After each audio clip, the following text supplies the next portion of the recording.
लोकसभा चुनाव 2024 में कैराना लोकसभा से अपने भावी सांसद इकरा हसन जी को आमंत्रित करता हूं कि वह भी मंच पर आए और अपने संबोधन से अपील करें।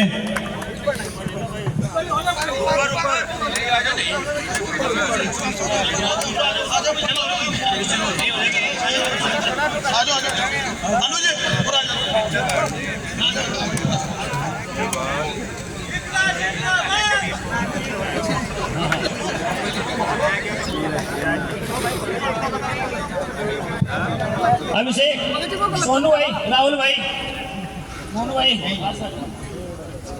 सुमित भाई,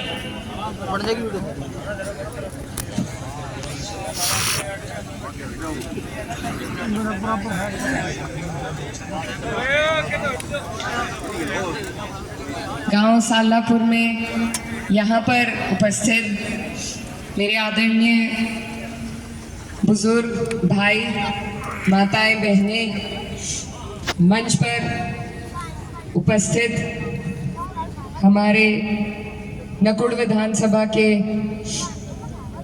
पूर्व प्रत्याशी साहिल खान साहब, सुबह से हमारे साथ चल रहे पुष्पेंद्र चौधरी जी,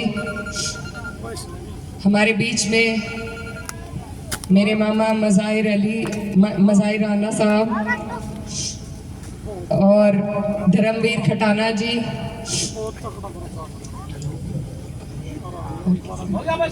सम्मानित मंच और बुजुर्गों, मैं सबसे पहले धन्यवाद देना चाहती हूँ गांव सालापुर का कि आपने हमारा इतना भव्य स्वागत किया और इतना अच्छा कार्यक्रम आयोजित किया। आपका दिल की गहराइयों से बहुत बहुत धन्यवाद।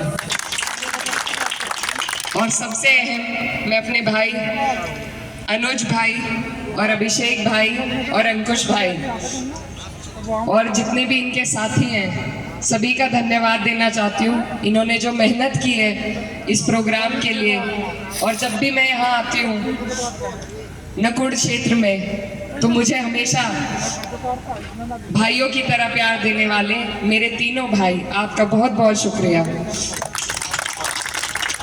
आज आपके बीच में चुनाव का दौर चल रहा है, मैं वोट की अपील करने के लिए आई हूँ।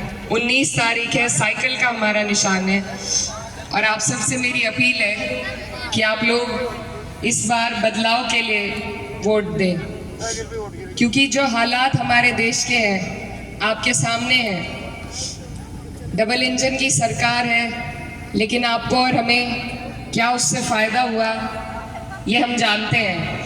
हमारा क्षेत्र अभागा रहा है, यहाँ कोई लाभ डबल इंजन का नहीं पहुँच पाया, और ये जो सरकार है बार बार उदाहरण देकर दिखा चुकी है कि ना ये गरीबों की सरकार है, न मजदूरों की, न किसान हित की, न छोटे व्यापारी की, ये सिर्फ उद्योगपतियों की सरकार है। इन्होंने 16 लाख करोड़ रुपए उद्योगपतियों का माफ़ किया है कर्जा, लेकिन किसान का कर्ज माफ़ करने के लिए इनके पास पैसे नहीं है। आपसे और हमारे साथ हमेशा छलावा किया जाता है, कोई नीति हमारे लिए नहीं बनाई जाती। जो पहले से मौजूद नीतियां हैं उनको इस तरीके से ख़त्म किया जा रहा है कि जो लाभ उनका आपको और हमें पहुंचता था वो ना पहुंचे। हमारे भाई यहाँ खड़े हैं, पहले फौज की तैयारी करते थे, आज अग्निवीर बनाकर उन्हें खड़ा कर दिया ताकि उन्हें पेंशन ना देनी पड़े। यही हाल किसी भी वैकेंसी का, जब कोई, वैसे तो ये भर्ती कराते नहीं, लेकिन जब कोई वैकेंसी निकलती है तो उससे पहले पेपर लीक कराकर फॉर्म के माध्यम से आपके पैसे ले लेते हैं, लेकिन आपको कुछ देने का काम नहीं करते। आज महंगाई कितनी बढ़ गई है ये मेरी माँ बहनें आपको बता देगी। जो बजट के हिसाब से अपना रसोई चलाती थी, आज 1100 का सिलेंडर उन्हें लेना पड़ रहा है, तो वो कितनी परेशान इस बात से हैं ये आप उनसे पूछिए। आज आपके ट्यूबवेल तक बिजली के मीटर पहुंच गए हैं, और जो बिल आ रहे हैं वो बेहिसाब आ रहे हैं। तो आपके और हमारे कल्याण की जो भी योजना, सरकार का काम है जो बनाना, वो अब तक तो कोई हमारे सामने आई नहीं। सड़कों की बात करते हैं, हाईवे की बात करते हैं। हाईवे बाद में बनते हैं, टोल बूथ पहले बन जाते हैं। और उन हाईवे बनाने के लिए भी आप और हम जब गाड़ी खरीदते हैं तो लाखों का रोड टैक्स भरते हैं। तो ये जो सारी बातें हैं, कानून व्यवस्था की ये बात करते हैं, महिलाओं का किस तरह शोषण इस सरकार में हुआ है, चाहे मणिपुर की घटना हो, चाहे हमारी महिला पहलवानों के साथ जिस तरीके से दुर्व्यवहार हुआ, या हाथरस की घटना हो, ये सब आपके सामने है। इन्होंने असंवैधानिक जो कार्रवाई करी है बुलडोजर चला चला कर, वो भी आपके सामने है। तो ये जो सारी बातें हैं, ये जो सारी समस्याएं हैं, ये हमें याद रखनी है जिस दिन हम वोट डालने जाएंगे, क्योंकि यही मौका है। हमारे किसान भाई यहाँ पर बैठे हैं। हमारे जिले में शामली में 3 महीने तक किसानों का धरना चला अपनी पेमेंट के लिए, लेकिन भुगतान आज तक बकाया है। तो ये ऐसे लोग हैं जो हमारा पैसा भी हमें देने के लिए हमें महीनों महीनों परेशान करते हैं, तरसाते हैं। धरने देकर हमने आपने देख लिया, कोई सुनवाई किसी की नहीं है। अब अगर कोई माध्यम हमारे पास बचा है तो वो वोट का माध्यम है। इसीलिए मेरी आप सबसे मेरा यही निवेदन है कि आप लोग अपने वोट का इस्तेमाल बदलाव के लिए करें, क्योंकि जब व्यवस्था इतनी बिगड़ जाती है तो उसमें सुधार लाने के लिए बदलाव जरूरी है, और बदलाव का माध्यम वोट है। यहाँ पर हमारे सर्व समाज उपस्थित है, और आप लोग जिस तरीके से यहाँ पर बैठे हैं, जिस भाईचारे के साथ आप बैठे हैं, यही भाईचारा आपको और हमें बनाकर रखना है। तभी हम किसी पार्टी से, किसी नेता से कोई काम ले पाएंगे, क्योंकि इनका काम है हमें आपस में भिड़ाना, कभी धर्म के नाम पर, कभी जातियों के नाम पर, ताकि हम आपस में उलझे रहें और काम की बात इनसे ना पूछ सकें। तो ये जो आपने खूबसूरत यहाँ पर गुलदस्ता सर्व समाज का बनाया है, इसको इसी तरीके से बरकरार रखें। और यहाँ पर हमारा कश्यप समाज भी मौजूद है। आप सबको मैं यही कहना चाहती हूँ कि आप लोग अगर बीजेपी का साथ छोड़ दें तो मुझे नहीं लगता कहीं भी वो जीत पाएंगे, लेकिन आपका वोट लेकर उन्होंने आपको दिया आज तक कुछ भी नहीं है।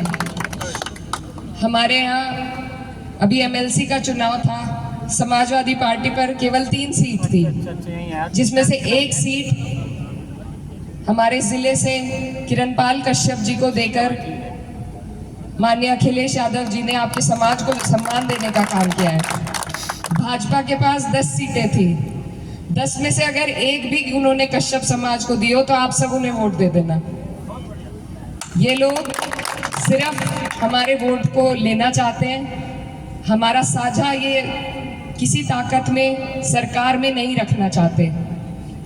इसी तरीके से सैनी समाज को माननीय अखिलेश यादव जी ने 5 लोकसभा के टिकट दिए हैं, और यहाँ पर हमारा एससी समाज भी मौजूद है। 1 राज्यसभा 3 में से रामजी लाल सुमन जी को देने का काम किया है। आप सबसे मैं यही कहना चाहती हूँ कि आप अपनी कीमत को समझिए, अपनी अहमियत को समझिए, और जो बाहें फैलाकर आपको सम्मान देने के लिए खड़े हैं उनके साथ जुड़ने का काम कीजिए, उन्हें मजबूती देने का काम कीजिए। आज आपके बीच में हम आपसे वोट की अपील के लिए जरूर आए हैं, लेकिन मैं आपसे ये भी कहना चाहती हूँ कि अगर आपने किसी को अपना वोट बिना मांगे दिया, जैसे पहले हो चुका है, तो फिर आपकी वोट की कदर कभी नहीं होगी, ना आपके काम की कदर होगी। जहाँ आपके वोट की कदर है, जहाँ आपके काम की कदर है, आप वहाँ पर जुड़ने का काम कीजिए। अगर हमने बार बार ऐसी सरकार को वोट दिया और उनके दिल में ये एहसास हो गया कि वो चाहे कुछ भी कर ले, आप उन्हें वोट देंगे, तो उनके दिल से आपका डर निकल जाएगा। और जब नेता के दिल से जनता का डर निकल जाता है तो वो तानाशाही पर आ जाते हैं। तो अपने डर को बरकरार रखिए, बदलाव लाइए, बार बार बदलाव लाइए, तभी सारे नेता चुस्ती के साथ आपका काम करेंगे। मेरी आप सबसे यही अपील है कि आप सब मेरे बड़े हैं, बुजुर्ग हैं। आपने हमारे माननीय सांसद जी को एक मौका दिया था। आज मैं आपके क्षेत्र की बेटी भी हूँ, बहन भी हूँ, भांजी हूँ आपकी, और आज मैं आपसे एक मौका मांगने के लिए आई हूँ। और मैं आपसे वादा करती हूँ कि आप जो ये मान सम्मान आज आपने हमें दिया है, ये मैं कभी नहीं भूलूंगी। और आपके लिए हमेशा, जैसे आज आपके बीच आई हूँ और जैसे आज आप मेरे लिए खड़े हैं, उसी तरीके से, उसी मजबूती के साथ आपकी हर लड़ाई लड़ने का काम करूँगी, चाहे सड़क पे हो, चाहे सदन में हो। इस चुनाव में, ये चुनाव इतना बड़ा है कि इसको संभालने के लिए मुझे आपके आशीर्वाद की, आपके साथ की, आपके समर्थन की ज़रूरत है। तो आपसे मेरी यही गुजारिश है कि आप लोग इस चुनाव में बदलाव के लिए वोट करें, इंडिया गठबंधन को मजबूती देने के लिए वोट करें, और आने वाली 19 तारीख को साइकिल का निशान दबाकर मुझे अपना आशीर्वाद देने का काम करें। अपनी बात खत्म करना चाहती हूँ एक पंक्ति के साथ। हो गई है पीर पर्वत सी पिघलनी चाहिए, हो गई है पीर पर्वत सी पिघलनी चाहिए, अब इस हिमालय से कोई गंगा निकलनी चाहिए। सिर्फ हंगामा खड़ा करना मेरा मकसद नहीं, मेरी शर्त है कि ये सूरत बदलनी चाहिए। चौधरी इकरा हसन। इस सामने जो है जलपान की व्यवस्था है, और अध्यक्ष जी एक बार आप भी